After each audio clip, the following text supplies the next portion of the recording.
The drill assessor's first words to us were, "This ring kills 1 in 3 before Tier 3. That is not a warning. That is a statistic." He was Velsha, 4 arms, jaw ridge lit amber in the low light of the briefing bay, bioluminescent stress indicators that ran from ear to collar, and told you everything he was feeling, if you knew how to read them. I'd worked with a Velsha structural crew once. On the Jakarta shelf recovery, you learned to watch the jaw. Kurvith's was calm. He'd given this speech before. There were 12 of us in the bay. 11 cadets from the regular intake, fresh from the collegiate standard coursework, and me, a late transfer, flagged in the system as assessment only, vocational provenance, Earth infrastructure sector. The collegiate admitted a handful of non-military candidates each cycle as a courtesy to the Colonial Liaison Board.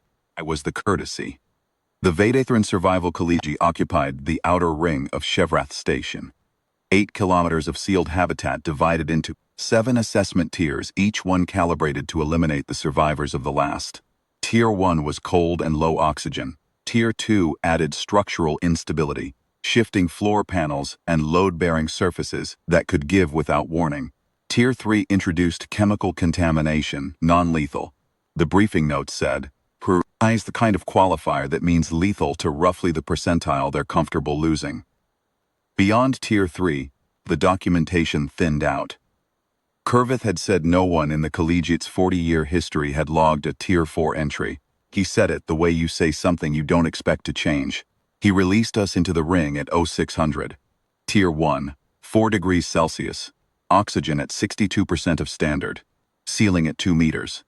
The kind of cold that finds the gap between your collar and your jaw and stays there. 3 of the cadets were Hevrath, tall, thin-limbed, built for warm coastal atmospheres. I watched the nearest one slow within the first 100 meters. By the time we reached the first assessment gate, she had stopped moving entirely. It logged her out. I pulled my collar up and kept walking. The cold was familiar, not comfortable, familiar. I'd spent 14 months in the Rotterdam sink after the North Sea barrier failed, working compressed air salvage in flooded substations where the temperature ran a steady 2 degrees, and the oxygen mix was whatever the compressor managed that day. You learn to move slowly, to breathe shallow, to let the body settle into it instead of fighting. Fighting costs heat. You don't have heat to spend. Tier 1 took 4 hours. 3 cadets didn't clear it. Tier 2 was warmer, but the floor moved. Magnetic subsurface disruptors that destabilized load-bearing panels at irregular intervals. You could be mid-stride on solid composite and have it, 12 centimeters without warning. Then spring back.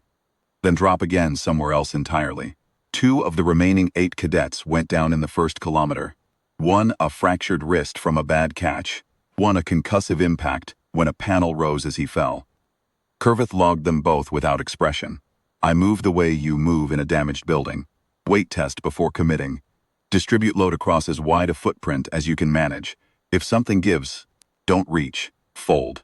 I'd learned that in the Mekong Delta, clearing flood debris from half-collapsed administrative structures that the Recovery Commission wanted, preserved. 3 years of feeling floors decide whether they liked you. 6 of us crossed the Tier 2 threshold. Kurvith's jaw had shifted by then. The amber had gone to a pale, colder color. Something between silver and gray. I'd seen that on the Jakarta crew when a load calculation came back wrong. It meant recalculation.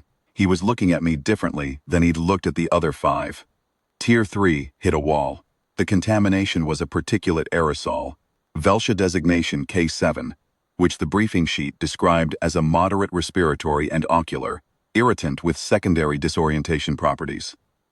In practice, it was a thick chemical haze that reduced visibility to about 3 meters, made your eyes water hard enough that you were navigating half-blind, and carried a scent compound that the brief noted was cognitively disruptive to species with limbic-linked spatial orientation.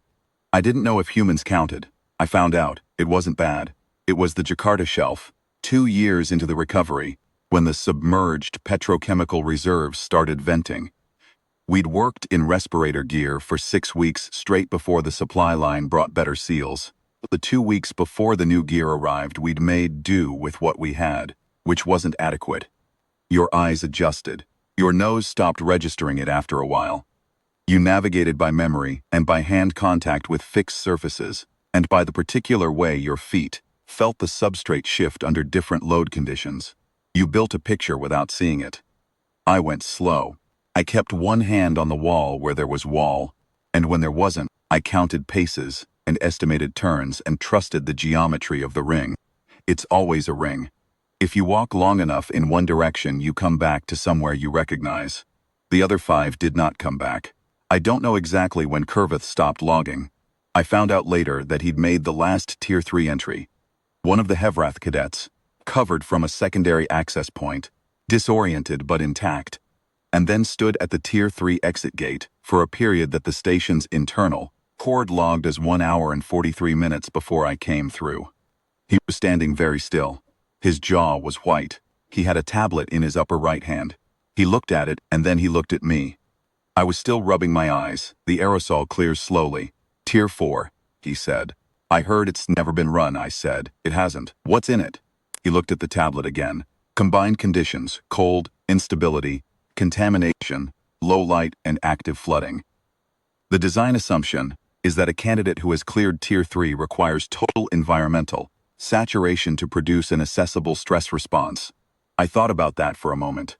The Jakarta shelf recovery runs flood, cold, contamination, low light, and structural instability simultaneously, I said. Sometimes with active seismic interference. I did 11 years of it. Beth's jaw went from white to a color I hadn't seen before. Something pale and luminescent and very still. The way a display goes quiet when it's waiting for input that doesn't fit its expected range. He looked at me for a long time. Then he looked at the tablet. Then he looked at the Tier 4 door. The assessment form, he said, slowly, does not have a Tier 4 field. I noticed you stopped logging. The form ends at Tier 3 completion. There is no row for what comes after. I didn't say anything. He turned the tablet over once in his hands, the way people do when they're thinking something through. I need to make a report, he said. Figured. You should eat something. The station cafeteria is on level 4. I will need you available for the board review in. He checked the tablet. 3 days. I found out later what the board discussion had been. Curvith had submitted a 4-page incident report, which, for an assessment that had produced no Tier 4 candidate in 40 years apparently, generated significant correspondence. The question of what to do with a candidate who had cleared 3 tiers without producing a logged stress response metric, and who had identified Tier 4's design conditions as his former daily working environment, required a subcommittee. They assigned me to the advanced track cohort. It's a small program, mostly for candidates who've already served in active field roles and are transitioning into instructional positions. There were 4 others. None of them were human, and 2 of them had served in genuinely dangerous postings. Velsha combat engineers, a Hevrath deep survey pilot who'd lost 2 crew on a gravity well mapping run. They were polite. They were careful around me for about a week. I think what changed it was the Tier 6 briefing. The advanced cohort does a tabletop review of all 7 tiers as part of the first module, and the instructor walked through Tier 6, simultaneous flooding, contamination, total light deprivation, active structural collapse, and hypoxia, a design scenario. No one had ever run it. The Hevrath pilot looked at the specifications for a moment. This is survivable only in theory, she said. For most species at standard physiological parameters, yes, the instructor said. I looked at the spec sheet. The contamination load was lighter than the Jakarta aerosols. The cold was comparable to Rotterdam in the worst winter.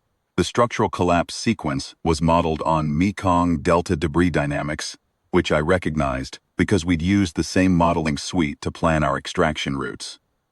This is survivable in practice, I said, if you know what the conditions feel like when they're not happening simultaneously.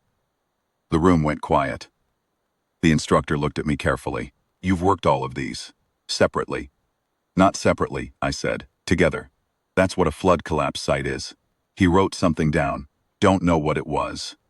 I don't think it fit neatly in whatever column he was using. Curvith stopped by my quarters that evening. He stood in the doorway and didn't come in, which I'd learned was a Velsha way of saying a conversation was informal, not official. The board is discussing whether to run Tier 4, he said, with me as the candidate, as the assessor. His jaw was the pale silver color again. They believe you may be the only individual currently stationed here who can evaluate whether the tier's calibration is adequate. I thought about the Rotterdam cold and the Jakarta haze and 11 years of floors that might or might not hold your weight and contamination that your body eventually decided was just the air, and the particular quality of dark inside a flooded substation where the emergency lights had given out, and you navigated by the feel of the water pressure changing against your boots. Tell them. I'll need the full specs, I said. And tell them to add a tier 8. If they're building new rows anyway, they should build far enough. Bith's jaw did something I didn't have a word for. Then he nodded once and left. The board added the row. They haven't filled it yet. I'm told they're still working on what to put in it. I told them not to rush. I've seen what the planet they're trying to simulate can do when it's serious. They've got time to catch up.